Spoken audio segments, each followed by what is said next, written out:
राधे राधे। सटतिला एकादशी की कथा। माघ महीना, कृष्ण पक्ष। श्री कृष्ण भगवान के श्री मुख से मन को आनंद एवं संतोष देने वाली एकादशियों के व्रत की उत्तम कथाएं सुनकर अर्जुन ने श्रद्धा पूर्वक उन्हें नमन किया और बोले, हे मधुसूदन, आपके मुख से कथाएं सुनकर मुझे अपार आनंद मिला है। हे जगदीश्वर, कृपा कर अन्य एकादशियों की कथा भी सुनाने का कष्ट करें। हे पार्थ, अब मैं माघ मास के कृष्ण पक्ष की सटतिला एकादशी व्रत की कथा सुनाता हूँ। एक समय दालभ्य ऋषि ने पुलस्त्य ऋषि से पूछा, हे मुनीश्वर, मनुष्य मृत्यु लोक में ब्रह्म हत्या आदि महान पाप करते हैं और दूसरे के धन की चोरी तथा दूसरे की उन्नति देख कर ईर्ष्या आदि करते हैं। ऐसे सभी पाप मनुष्य क्रोध, ईर्ष्या, उत्तेजना और अज्ञानता वश करते हैं और बाद में पश्चाताप करते हैं कि हाय, यह मैंने क्या किया। हे महामुनि, ऐसे प्राणियों को नरक से बचाने का क्या उपाय है? कोई ऐसा उपाय बताइए जिससे ऐसे प्राणियों को नरक प्राप्त ना हो। ऐसा कौन सा दान पुण्य है जिसके प्रभाव से नरक यातना से बचा जा सकता है? यह सब आप कृपा पूर्वक कहिए। इस पर पुलस्त्य महात्मा बोले, हे महाभाग, आपने मुझसे अत्यंत गंभीर प्रश्न पूछा है। इससे संसारी जन का बहुत लाभ होगा। जिस भेद को इंद्र आदि देवता भी नहीं जानते, वह भेद मैं आपको अवश्य ही बताऊंगा।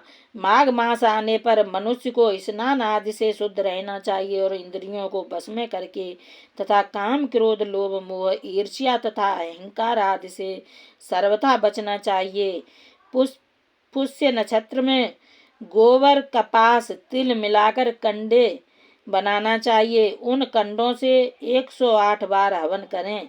जिस दिन मूल नक्षत्र और एकादशी तिथि हो तब अच्छे पुण्य देने वाले नियमों को ग्रहण करना चाहिए। स्नान आदि नित्य क्रिया से देवों के देव भगवान श्री विष्णु का पूजन कीर्तन करना चाहिए। एकादशी के दिन व्रत करें और रात्रि को जागरण तथा हवन करें। उसके दूसरे दिन धूप दीप नैवेद्य से भगवान का पूजन करें और खिचड़ी का भोग लगाना चाहिए। उस दिन भगवान को पेठा, नारियल, सीताफल या सुपारी सहित अर्घ्य देना चाहिए और फिर इस प्रकार उनकी स्तुति करनी चाहिए, हे भगवान, आप निराश्रितों को शरण देने वाले हैं। आप संसार में डूबे हुए का उद्धार करने वाले, हे पुंडरीकाक्ष, हे कमल नेत्रधारी, हे विश्व विधाता, हे सुब्रमण्यम, आप लक्ष्मी जी सहित मेरे इस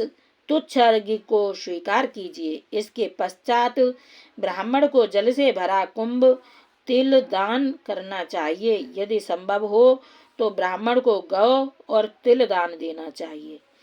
इस प्रकार मनुष्य जितने तिल दान करता है वह उतने ही सहस्त्र वर्ष स्वर्ग में निवास करता है। तिल स्नान, तिल की उबटन, तिलोदक, तिल का हवन, तिल का भोजन, तिल का दान, इस प्रकार 6 रूपों में तिलों का प्रयोग सटतिला कहलाती है। इससे अनेक प्रकार के पाप दूर हो जाते हैं। ऐसा कहकर पुलस्त ऋषि बोले, अब मैं एकादशी की कथा कहता हूँ। एक दिन नारद ऋषि ने भगवान से सटतिला एकादशी के संबंध में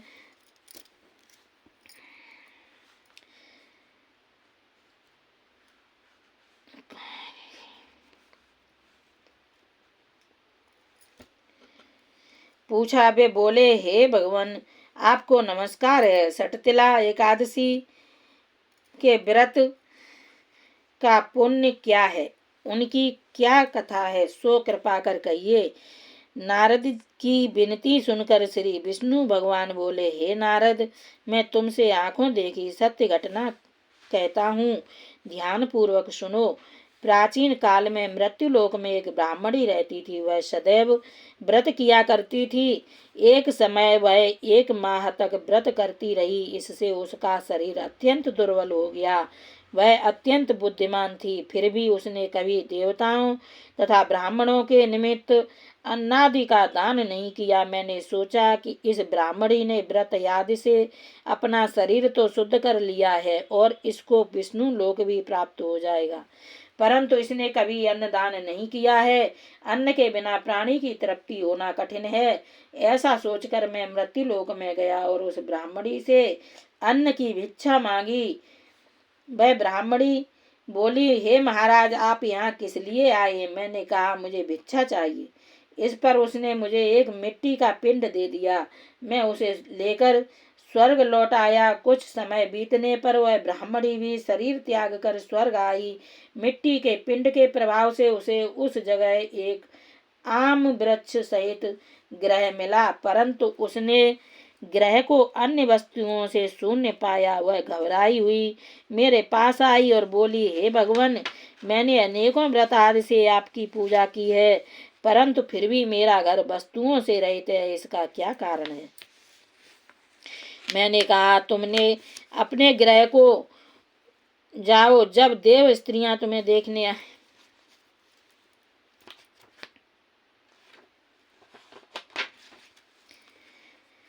मैंने कहा, तुम अपने ग्रह को जाओ और जब देव स्त्रियां तुम्हें देखने आए तब तुम उनसे सटतिला एकादशी व्रत का महात्म्य और विधि पूछना। जब तक वह तुम्हें न बताए तब तक द्वार न खोलना। भगवान के ऐसे वचन सुनकर वह अपने घर को गई और जब देव स्त्रियां आईं और द्वार खुलवाने लगीं तब वह ब्राह्मणी बोली, यदि आप मुझे देखने आई हैं तो पहले सटतिला एकादशी का महात्म्य कहिए। उनमें से एक देव स्त्री बोली, यदि तुम्हारी यही इच्छा है तो सुनो, मैं तुम्हें एकादशी व्रत और उसका महात्म्य विधि सहित कहती हूँ। जब उसने सटतिला एकादशी का महात्म्य सुना दिया तब उस ब्राह्मणी ने द्वार खोला। देव स्त्रियों ने उसको सब स्त्रियों से अलग पाया। उस ब्राह्मणी ने भी देव स्त्रियों के कहे अनुसार सटतिला का व्रत किया और इसके प्रभाव से उसका गृह धन धान्य से भरपूर हो गया। अतः हे अर्जुन, मनुष्यों को मूर्खता त्याग कर सटतिला एकादशी का व्रत करना चाहिए। इससे मनुष्य को जन्म जन्म की आरोग्यता प्राप्त हो जाती है। इस व्रत से मनुष्य के समस्त पाप नष्ट हो जाते हैं। कथा का सार, इस व्रत से जहाँ हमें शारीरिक शुद्धि और आरोग्यता प्राप्त होती है, वहीं अन्न तिल आदि दान करने से धन धान्य में वृद्धि होती है। इससे यह भी ज्ञात होता है कि प्राणी जो और जैसा दान करता है, शरीर त्यागने के बाद उसे वैसा ही फल में प्राप्त होता है। अतः धार्मिक कृत्यों के साथ साथ हमें दान आदि अवश्य करना चाहिए। शास्त्रों में वर्णन है कि बिना दान आदि के कोई भी धार्मिक कार्य संपन्न नहीं माना जाता। जय श्री राधे कृष्ण, जय श्री श्याम।